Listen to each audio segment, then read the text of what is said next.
Bodo glimpse നിങ്ങളെ ഒരിക്കലും ഞങ്ങൾ മറക്കില്ല. യുവേഫ ചാമ്പ്യൻസ് ലീഗിനെ അല്ലെങ്കിൽ ക്ലബ് ഫുട്ബോളിനെ ഫോളോ ചെയ്യുന്ന ഒരാളും ബോഡോ ഗ്ലിംസ് എന്ന ടീമിനെ മറക്കില്ല. കാരണം മറക്കാനാവാത്ത കുറേയധികം കാര്യങ്ങൾ അല്ലെങ്കിൽ കുറേയധികം ഓർമ്മകൾ സമ്മാനിച്ചിട്ടാണ് ബോഡോ ഗ്ലിംസ് ഈ ചാമ്പ്യൻസ് ലീഗിൻ്റെ ഈ ക്യാമ്പയിൻ അവസാനിപ്പിച്ചിട്ടുള്ളത്. കാരണങ്ങൾ പറയാം. ബോഡോ ഗ്ലിംസ് എന്ന് പറഞ്ഞു കഴിഞ്ഞാൽ നോർവീജിയൻ ക്ലബ്ബാണ്. അധികം ആർക്കും പരിചയമില്ലാത്ത, നോർവീജിയയിൽ നിന്ന് വരുന്ന, അധികം പോപ്പുലേഷനും അധികം ഇല്ലാത്ത ഒരു ക്ലബ്ബാണ്. എന്ന് പറഞ്ഞാൽ അവിടെ നിന്ന് വരുന്ന ക്ലബ്ബാണ് ബോഡോ ഗ്ലിംസ്.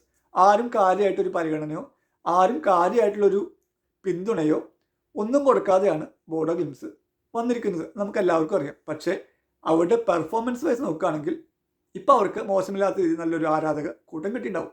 ആരാധക കൂട്ടം എന്ന് പറഞ്ഞാൽ സപ്പോർട്ട് കിട്ടിയിട്ടുണ്ടാവും, ഞാൻ ഉൾപ്പെടെ. കാരണം ഞാൻ ഒരു ആരാധകനായിട്ടല്ല, പക്ഷേ അവിടെ ബോഡോ ഗ്ലിംസിൻ്റെ കളി കണ്ടവർ ഒന്നും അത് മറക്കില്ല. അവരെ ഒരിക്കലും മറക്കില്ല. മാഞ്ചസ്റ്റർ സിറ്റിനെ തോപ്പിച്ച ടീമാണ് ബോഡോ ഗ്ലിംസ്. അവിടെ ഒതുങ്ങിയില്ല. അത്ലറ്റിക്കോ മാഡ്രിഡിൻ്റെ ഹോം ഗ്രൗണ്ടായ മെട്രോപൊളിറ്റാനിൽ പോയിട്ട് തോപ്പിച്ച ടീമാണ് ബോഡോ ഗ്ലിംസ്. അവിടെയും അവർ അട്ടിമറി നിർത്തിയില്ല.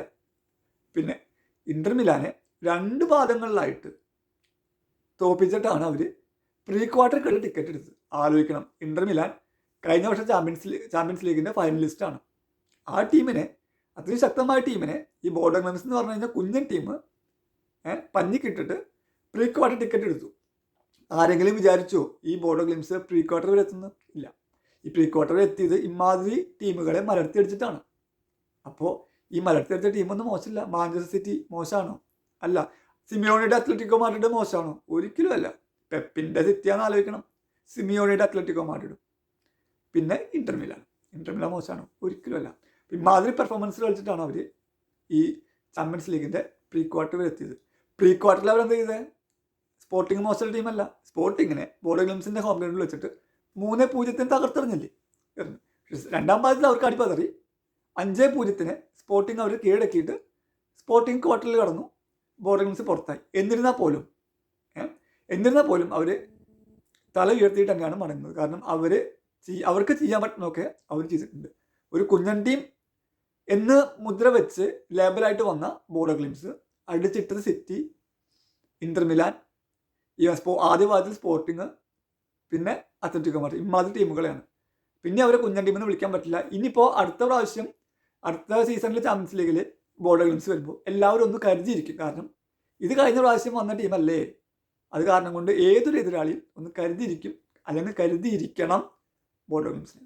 ബോഡോ ഗ്ലിംസിൻ്റെ ടീമിൽ എടുത്തു പറയത്തക്ക രീതിയിൽ അധികായന്മാരുടെ ഒന്നുമില്ല.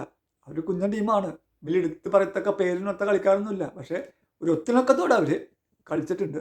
അതിനുള്ള ക്രെഡിറ്റ് കോച്ചിനും പിന്നെ ടീം മാനേജ്മെൻറ്റിനും പിന്നെ സപ്പോർട്ടിംഗ് സ്റ്റാഫിനും ഉൾപ്പെടെ ടീമിലുള്ള ഈ കളിക്കുന്നവരെയും 11 പേരെയും ബെഞ്ചിലുള്ളവരെയൊക്കെ ഒരുപോലെ അഭിനന്ദിക്കേണ്ടതുണ്ട്. ആ അഭിനന്ദനം അവർ അറിയിക്കുന്നു. ബോഡോ ഗ്ലിംസ് വളരെ നന്ദിയുണ്ട് ഈ ഇമാതിരി കളി കളിച്ച് ഫുട്ബോളിൽ ഇഷ്ടപ്പെടുന്നവരെ ത്രസിപ്പിച്ചതിന്. നിങ്ങൾ അടിച്ചിട്ട ടീമൊക്കെ വലിയ ടീമാണ്.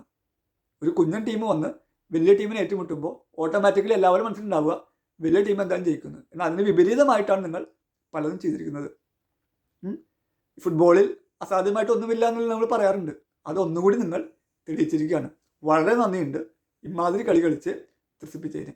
അടുത്ത സീസണിൽ ഇനിയും കാണാം ആരൊക്കെ ഏത് വൻമരങ്ങളൊക്കെ കടപുഴകി വീഴുമെന്ന് നമുക്ക് അപ്പോൾ അറിയാം.